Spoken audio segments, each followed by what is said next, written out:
Hello, we're Andy, the Maniacal Cinephile, and welcome to Boots to Reboots. Today, we're crossing off and reviewing the remake of The Wolfman. But Andy, we already did The Wolfman. Little buddy, I remember getting that rabies shot.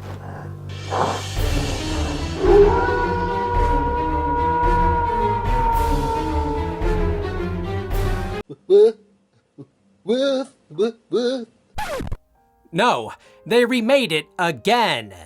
Maybe it's time for the Wolfman to get neutered. Even a man who is pure at heart and says his prayers at night may become a wolf when the wolfbane blooms and the autumn moon is bright. All of these shitty remakes, is there a single gem? They did it right already. Get all the candle to them. Which any app we watching was personality. One thing's for sure, good people, we got some movies to see. We got boots to read, stop ready to stop that shit. We got boots to read, stop ready to stop that shit.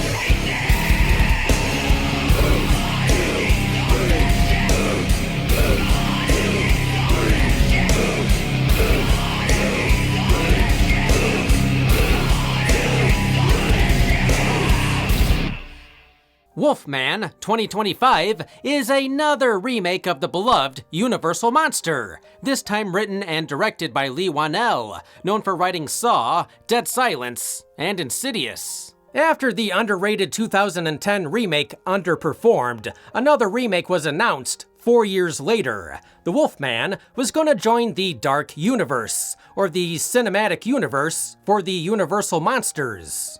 Minus Abbott and Costello. In 2016, there were rumors the Wolfman was going to be played by Rock the Dwayne Johnson. If you smell what the wolf is spraying. Who was gonna play the Invisible Man? John Cena? When the Mummy remake in 2017, starring Tom Cruise, didn't bring in a pile of gold, the shared universe idea unraveled and turned into dust. Oh well, we still got the Monster Squad. Give me the amulet, you bitch! The creature from the Black Lagoon then gave her a swirly. Instead, the new focus was on standalone films, and the first was The Invisible Man in 2020, also written and directed by Leigh Whannell. It was a hit, so Universal began work on a new Wolfman movie to be directed by Derek Cianfrance and star Ryan Gosling. Baby Goose! When those two dropped out, Whannell came in and took over. I didn't mind The Invisible Man, so my expectations were high. That was until September 2024. During Universal's Halloween Horror Nights, they had a Wolfman booth and a photo op with an actor in a Wolfman costume. Oh God, he looks like a prospector who's addicted to meth. The reactions online were negative, and Leigh Whannell was upset because Universal did this without telling him. He said it'd be like judging a Freddy Krueger makeup based on the Spirit Halloween costume. However, the damage was done. But I have seen a better werewolf costume at Spirit Halloween. So, let's cross the Wolfman off the list again and see if it deserves the boot.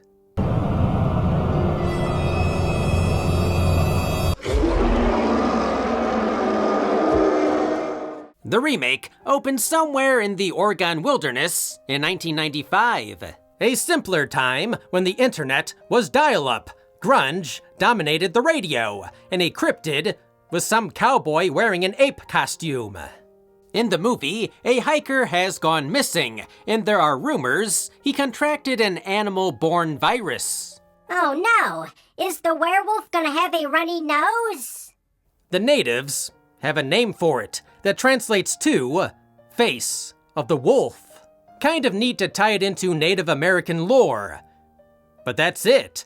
They could have replaced the old gypsy woman with a native woman, but instead, they do nothing. Enter the young Blake Lovell, Lawrence Talbot in the original, and his father Grady, who is basically an emotionally distant drill sergeant. Grab your hunting pack, we're leaving at 0700. Blake's backyard playset is really an obstacle course. This place is beautiful, it's also dangerous. Yes, sir. Like the ball pit at Burger King. The two are on a hunting trip that ends with a werewolf photobombing their deer hunt. If he starts humping your leg, just let him finish. Grady yells at Blake some more for running off, and they hide up in a deer blind. This is when he'll huff, and he'll puff, and he'll blow your house in. The werewolf hears a deer and mauls it, giving Grady a chance to shoot.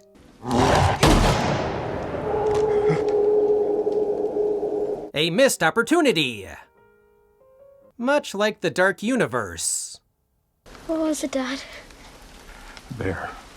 Sure, a bear killed a man and is wearing his clothing. Even grizzlies get tired of being bare naked. Alarmed, Grady radios his buddy Dan Keel about the missing hiker who's gone feral. And it came after my boy.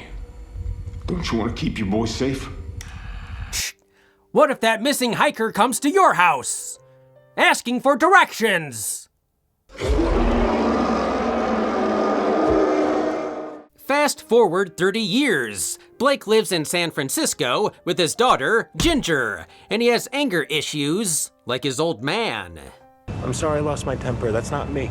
This was my job. To keep our daughter safe. That is, until he finds a real job. Meanwhile, her job is to read minds. I love my little girl. That's amazing. We went from fortune-telling gypsies in the original to this. How's this? You look creepy. You mean like this? I'm sure the final Wolfman makeup will look better.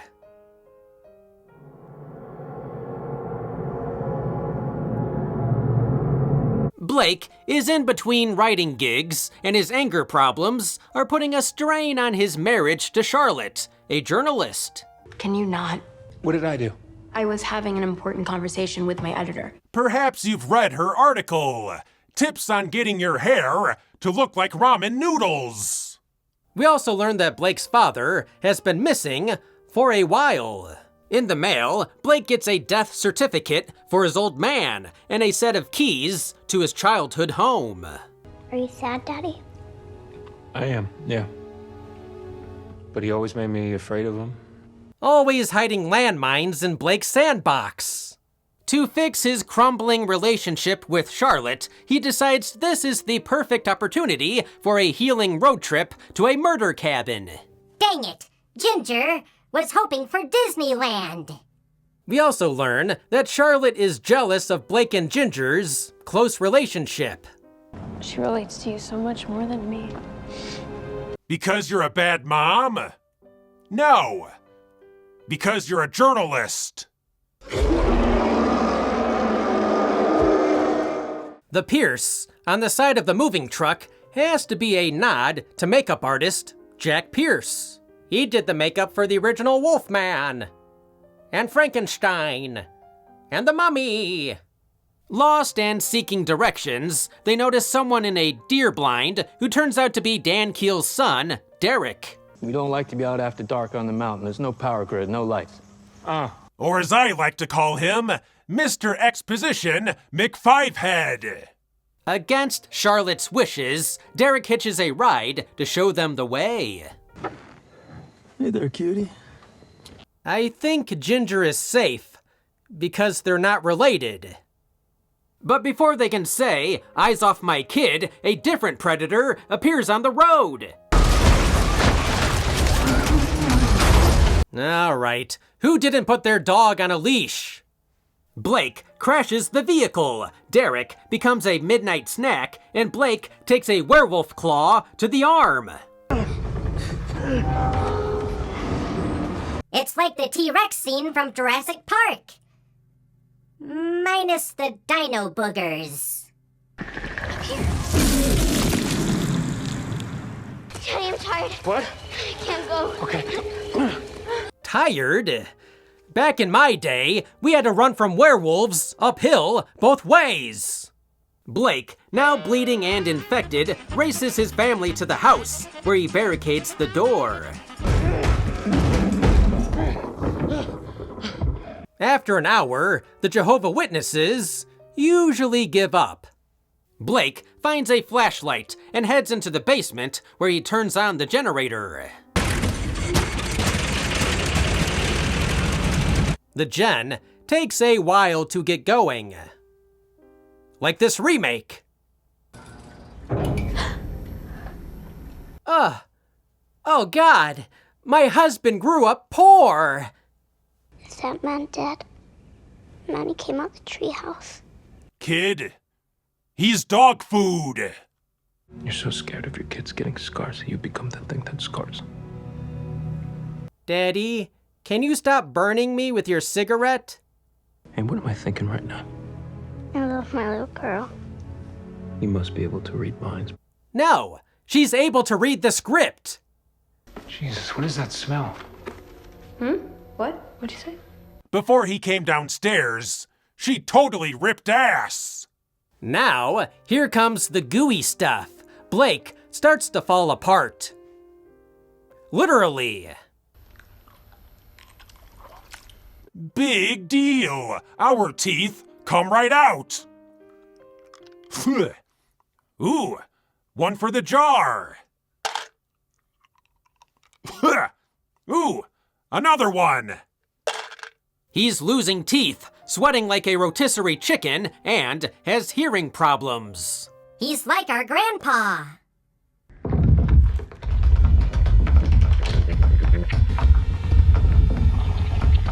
Out in the middle of nowhere, and they still have noisy neighbors. Blake hears the werewolf outside, and like an idiot, puts his ear up to the door. That's why you get that doggy door that is chip activated. Charlotte beats the beast off with a hammer, while Blake goes into a spasm. Wow. Even the movie is falling asleep. Charlotte, barely holding the family together, realizes something seriously wrong when Blake's vision changes, and he starts losing the ability to communicate with her. I can't understand you. He can't hear his wife. This werewolf thing doesn't sound too bad.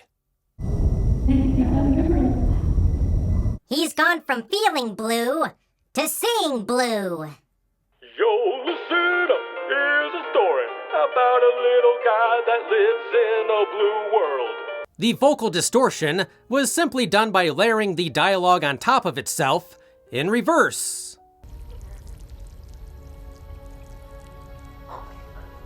She then smacked him on the nose with a newspaper. When you take him for a walk, remember to pick up his shit. Dang, first he peed himself, and now he's going bald. He really is like our grandpa.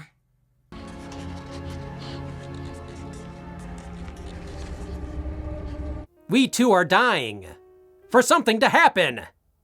Blake then chews on his own injured arm like it's beef jerky. Huddled in the corner is how every man should eat beef jerky.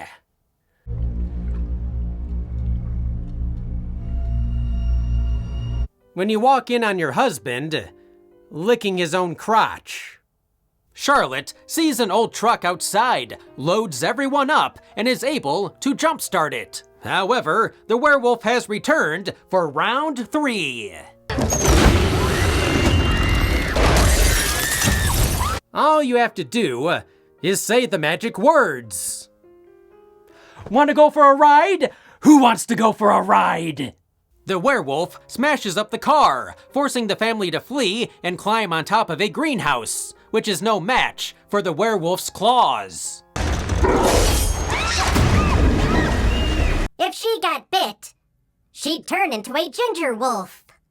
Blake heroically distracts the beast while his family runs back to the house. Ginger then screams at her mom for leaving her dad outside. No, he was trying to protect you! I wasn't running away. I was protecting you. However, Blake reappears, looking even more like a neglected chia pet. Cha-cha-cha-chia. What am I thinking? Right now? I'm blue, abba-dee-ba-boo-die, aboo-dee, aboo-die, aboo-dee-ba-boo-die.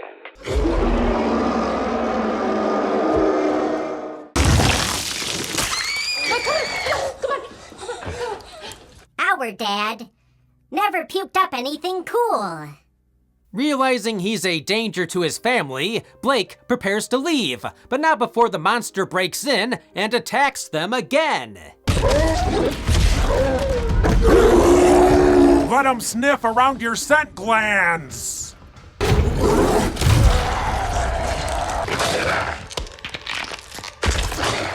Good boy! Next time we go to Starbucks, somebody is getting a puppuccino.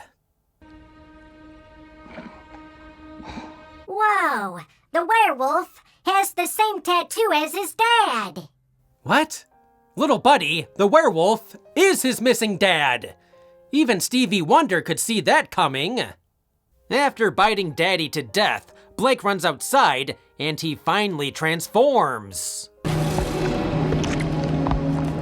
Here we go, the moment we've been waiting for.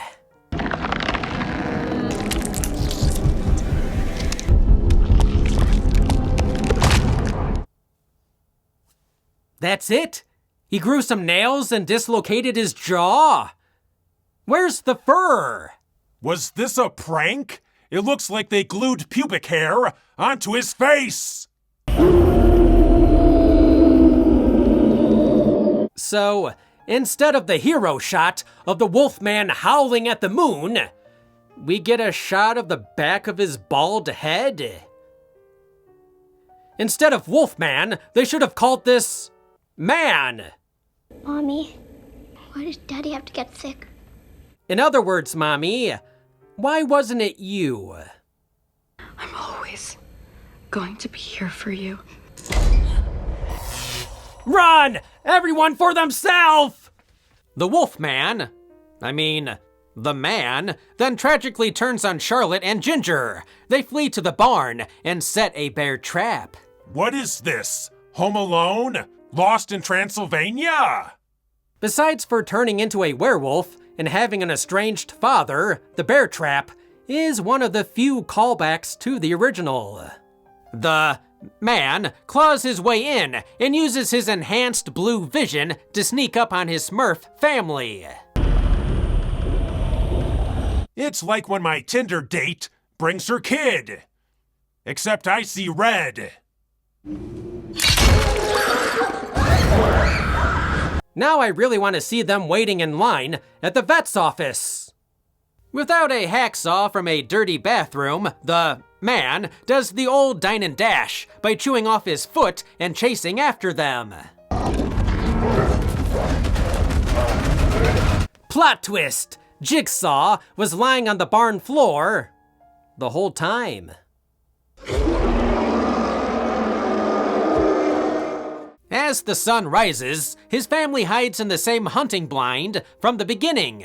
We've come full circle, like a full moon or a gaping anus.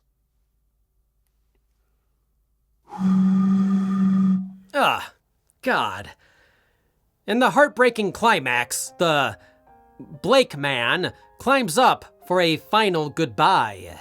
Charlotte, now proficient in firearms and supernatural mercy killings, fatally shoots her husband, sparing him further pain. And sparing herself An awkward custody battle. Who could have guessed Derek's rifle was loaded with a silver bullet? Now he's thinking, "Ow! You shot me!"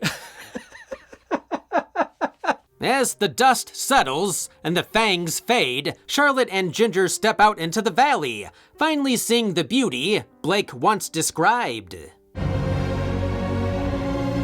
It would have been funny if it was now a Walmart.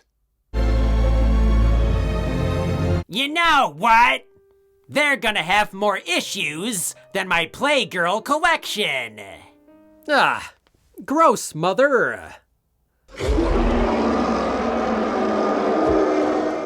On a budget of $25 million, The Wolfman only grossed $35 million worldwide. After all, it was dumped into theaters in January. Where movies the studios have little faith in go to die. Composer Benjamin Wallfish also worked on The Invisible Man, as well as editor Andy Canny. While the score is unnoteworthy, there are a few scenes where the sound design was interesting, like the spider crawling on the wall and the growls and footsteps heard around the house. Will somebody please throw him a tennis ball?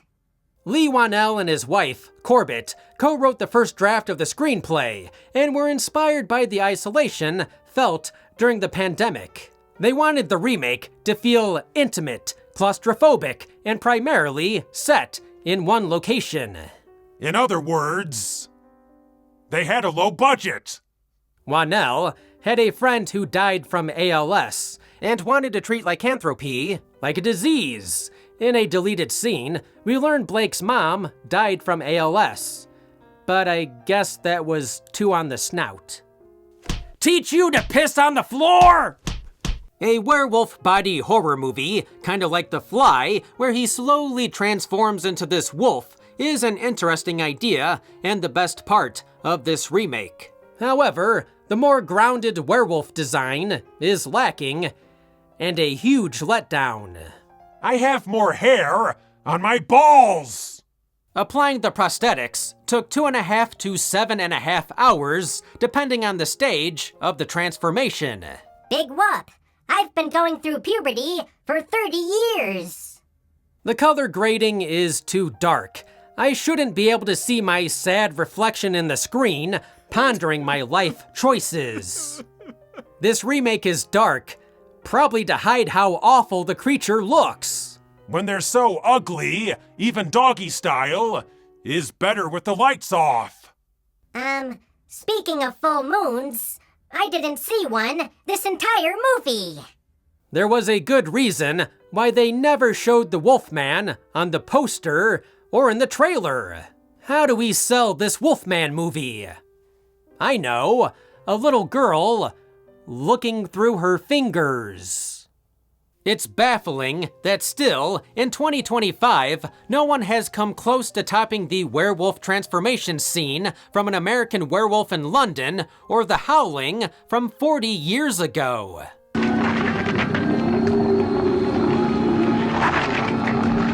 All this bloodshed could have been avoided with a belly rub. Whannell drew on the themes of parenting and marriage, but it's never fully developed. Like this Wolfman.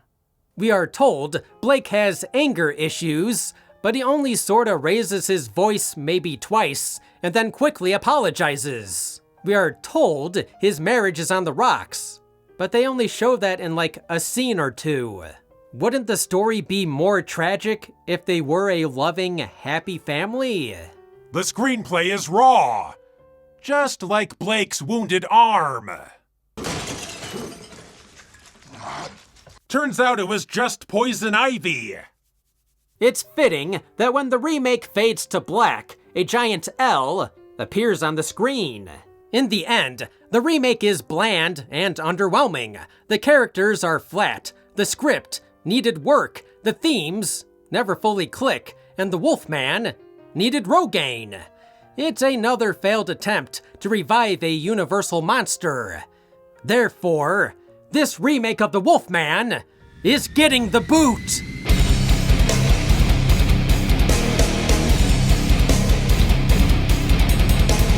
If I had to sum it up in one word,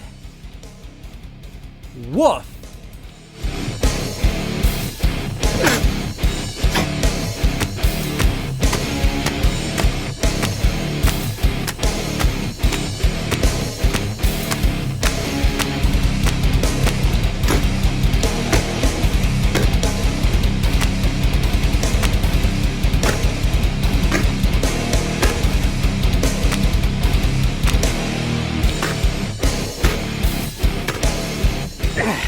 We've been Andy, the Maniacal Cinephile. Thanks for liking and subscribing. Join our Patreon, hit the bell, and now watch another damn video.